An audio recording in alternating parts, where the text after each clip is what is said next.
In the United States today, there is currently 5% of our land that is dedicated to wilderness.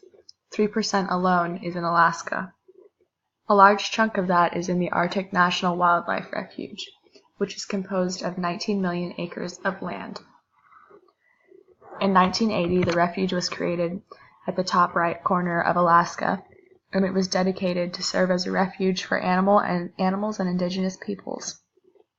Oil and drilling has been banned since it was turned into a refuge. However, since then, multiple politicians and groups have coaxed for the idea to promote drilling in the area. The land is home to polar bears, caribou, many migratory birds, and indigenous people. They rely on it not only for their livelihood, but as a sanctuary as well. It is considered one of the most pristine places in the United States.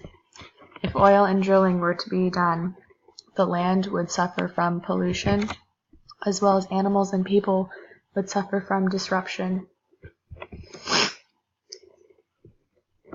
In order to keep the land wild and protect its inhabitants, we strive to spread awareness that will allow for a louder voice in Congress.